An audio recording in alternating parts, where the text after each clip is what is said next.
অশান্ত বাংলাদেশে লাগাতার হিন্দু নির্যাতন চলছে। আর সেই আবহে শহীদ বুদ্ধিজীবী দিবসে ফের সরব হলেন প্রাক্তন প্রধানমন্ত্রী শেখ হাসিনা। বিবৃতিতে আওয়ামী লীগের সভাপতি লেখেন, জাতির এক গভীর সংকটময় মুহূর্তে এবছর শহীদ বুদ্ধিজীবী দিবস পালিত হচ্ছে। স্বাধীনতা বিরোধী এবং বুদ্ধিজীবী নিধনকারীদের দোষরা দেশি বিদেশি ষড়যন্ত্রের মাধ্যমে নির্বাচিত আওয়ামী লীগ সরকারকে হটিয়ে অবৈধভাবে ক্ষমতা দখল করে সাধারণ মানুষের উপর অমানবিক নিপীড়ন নির্যাতন চালাচ্ছে।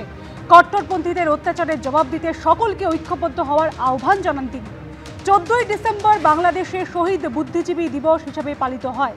1971 সালে এই দিনে ঢাকা ও অন্যান্য অঞ্চল থেকে বুদ্ধিজীবীদের তুলে নিয়ে গিয়ে নৃশংসভাবে হত্যা করা হয়।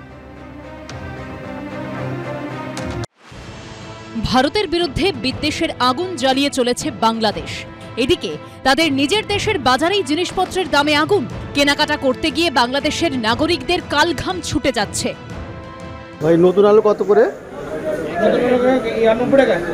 90। শুনে চমকে উঠলেন, কিন্তু এটাই সত্যি। এই ছবি ঢাকার বাজারের। সেখানে জিনিসপত্র যে দামে বিক্রি হচ্ছে তা শুনলে এপারের সাধারণ মানুষের পিলে চমকে যাবে।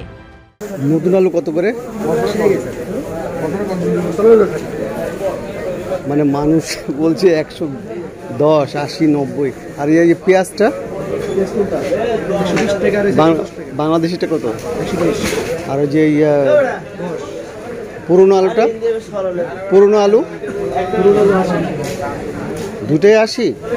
কলকাতার বাজারে যে আলুর দাম কেজি প্রতি 40 টাকা, ঢাকার বাজারে তা বিক্রি হচ্ছে 90 থেকে 110 টাকায়, মানে দ্বিগুণেরও বেশি। কলকাতায় কেজি প্রতি পেঁয়াজের দর 60 টাকা, ঢাকায় সেটা 110 থেকে 120 টাকা। আর কলকাতায় যখন এক একটি ডিম 7.5 টাকায় পাওয়া যাচ্ছে, তখন ঢাকার বাজারে 4টি ডিম বিক্রি হচ্ছে 50 টাকায়, মানে এক একটি 12 টাকারও বেশি। বিগত কয়েকদিনে বাংলাদেশে নিত্য প্রয়োজনীয় জিনিসপত্রের দাম দেদার বেড়েছে, যেমন আলু, ডিম কিংবা পেঁয়াজ। সেখানে পেঁয়াজ বিক্রি হচ্ছে 110 টাকা কেজি, আলু 90 টাকা। বাংলাদেশে বিভিন্ন বাজারে ক্যাপসিকাম 300 টাকা এবং পাকা টমেটোর কেজি 130 টাকা, বিট কেজি প্রতি 220 টাকা, বরবটি 100 টাকা, চিচিঙ্গা 90 টাকা।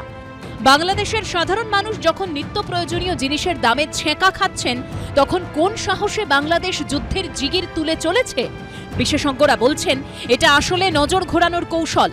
সাধারণ মানুষের মনে যাতে জিনিসপত্রের দাম নিয়ে ক্ষোভ না তৈরি হয়, সেজন্যই যুদ্ধ আবহ তৈরি করে তাদের ভুলিয়ে রাখছেন বাংলাদেশের নেতারা। ওদের যে উপদেশটা করে রেখে দিয়েছে সরকার, তাদের এটা হচ্ছে একটা সাজানো খেলা। কোনো দেশই দেখা যায়, নট অনলি বাংলাদেশ, দেশের সমস্যাগুলো থেকে মানুষের চোখকে, মানুষের দৃষ্টিকে ঘোরানোর জন্য, যাতে জোট বেঁধে আন্দোলন করতে না পারে, দৈনন্দিন সমস্যার দিকে চোখ না পড়ে, তখন কিছু না কিছু লাগিয়ে দেয়। শুক্রবার সকালে গড়িয়াহাটে বাজার করতে গেছিলেন অর্থনীতিবিদ অভিরূপ সরকার। তিনি বলছেন, বাংলাদেশ বিভিন্ন জিনিসের জন্য ভারতের ওপর নির্ভরশীল, তাই ভারতের সঙ্গে সম্পর্ক খারাপ করলে তাদের বাজারের তো এই হাল হবেই। ভারতের সঙ্গে সম্পর্ক খারাপ হওয়ার পর থেকে বাংলাদেশে জিনিসের দাম বাড়ছে, কিন্তু যেহেতু বাংলাদেশ ভীষণভাবে ভারতের ওপর নির্ভরশীল, অতএব জিগির যাই তুলুক, আমার মনে হয় না বাংলাদেশ এই জিগির খুব বেশি দিন চালিয়ে যেতে পারবে, কারণ তাদের পেটে টান পড়বে। কিছু জেহাদি থাকতে পারে যারা পাগল, কিন্তু সেরকম তো আমি ধরে নিচ্ছি অধিকাংশ বাংলাদেশি পাগল নন। তাদের পেটে টান পড়লে তারা বুঝতে পারবেন যে ভারতের সঙ্গে সম্পর্কটা ভালো করা দরকার। ইন্ডিয়া থেকে তো প্রচুর সাপ্লাই যায়, এটা তো অস্বীকার করার কোনো উপায় নেই। আমরা একটা যদি আন্তর্জাতিক বাণিজ্যের মোট হিসেব দেখি, তাহলে ভারতবর্ষ থেকে ডিম এবং অন্যান্য সামগ্রী বাংলাদেশ কেনে প্রায় 160 কোটি টাকার প্রতি বছরে। এই সাপ্লাই যদি অসুবিধে হয় বা বন্ধ হয়, তাহলে ওখানে দাম বাড়বে, এটা খুব স্বাভাবিক, কারণ বাংলাদেশের সাপ্লাই লাইন কিন্তু হচ্ছে পশ্চিম বাংলা দিয়ে, সোজা কথা। এবং ভারতবর্ষের সঙ্গে সম্পর্ক এই মুহূর্তে ভালো নয়, সেটা আন্তর্জাতিক বাণিজ্যের উপর একটা ছাপ ফেলবে, এটা সম্ভব। গত কয়েক বছরে ভারতের তুলনায় বাংলাদেশের মুদ্রার দামও পড়েছে হু হু করে। ধরুন আমি যদি 100 টাকা দিই, মানে ইন্ডিয়ার 100 টাকা, তাহলে বাংলাদেশে কত পাবো? 140 টাকা মতো।